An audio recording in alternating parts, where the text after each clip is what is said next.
high achievers, they also realized that they hunted a whole lot more when they had less, when they needed to stabilize their life or they needed to get to a particular goal just to allow themselves to breathe. And in the last 5 years, some 10 years, some 15 years, some longer, they've gotten to a place of complacency. So I get asked the question a lot, how do I jumpstart again when I've been complacent? You know, I found that I had to ask myself this question as well. For so many years, I was working hard to feed Jelani. I was working hard to give him an equal chance.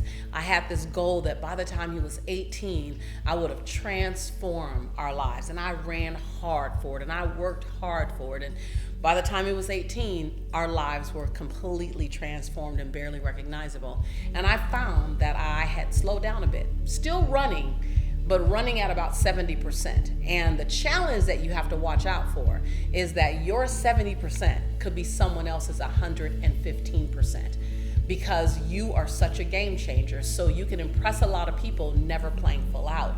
And you can look up and a year has passed, 3 years has passed, 5 years have passed, and you haven't played full out for a while because you've already achieved a lot by some people's standards. But there's still so much more that you can do.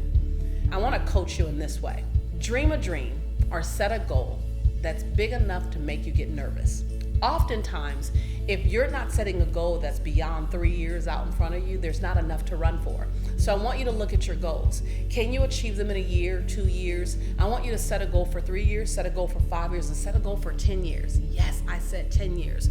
When I did this phenomenal program called Lifebook, they had me set 10-year goals, and I was so uncomfortable. I sat there silent for a moment. I hadn't thought 10 years out about my life. But if you go out far enough, 10, 5, 3, then all of a sudden you're playing for something so much bigger. And then set a goal that makes your knees knock and your teeth chatter a bit.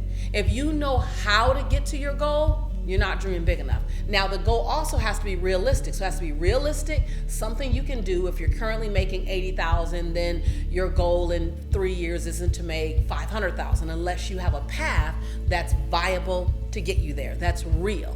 The thing that's really important to remember about a goal is that if you set lofty goals that you will never hit because they're not realistic in the first place, you have to set realistic goals.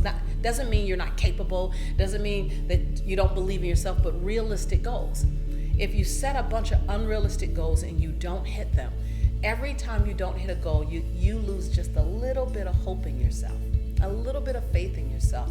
And then what happens is you look up 5 years, 10 years from now, and you're not dreaming anymore. You're not setting goals anymore. You're afraid to tell anyone. So set a goal that makes your knees knock and your teeth chatter a bit.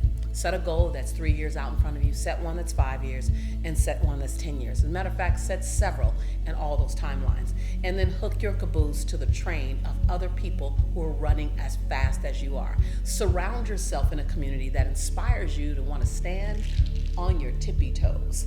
They inspire you because they're doing so much. Now, they believe in values, they believe in faith, they believe in family, but they also believe in running hard, playing hard, and living big. Because if you're the biggest fish in your community, then that's okay. You just need to get a second community to play inside of as well. Great things about being a dreamer or a visionary is that you have great ideas. Not everyone's a dreamer, not everyone's a visionary, but when you are, like me, you got idea after idea after idea. And so often we feel overwhelmed, and believe it or not, most people, you may have experienced this before, if you have a ton of ideas and they feel like they're all flooding in, you actually can become paralyzed and don't take action on anything because you're trying to figure out what to do first. One of the things I did to help me get it out of my head, because in your head, this is what I say, in your head, it's a small space. It's a very small space. So conversations, negative self-talk, belief systems, everything just feels like it's all cramped together. And quite frankly, for me, it like keeps me up at night, makes me feel like I'm cuckoo for Cocoa Puffs, and just doesn't give me peace of mind. And so I'm a big person on dumping it out. Let me look at what I'm thinking about.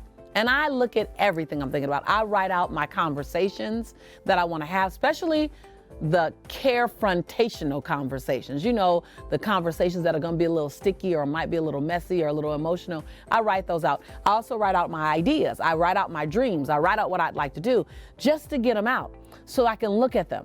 So that's number one. Number two, you want to set milestones.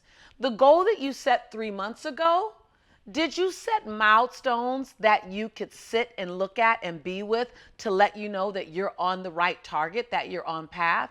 And if you're off path, it can let you know. Such as if one of your goals, the New Year's resolution of all times, was to lose 25 pounds, right?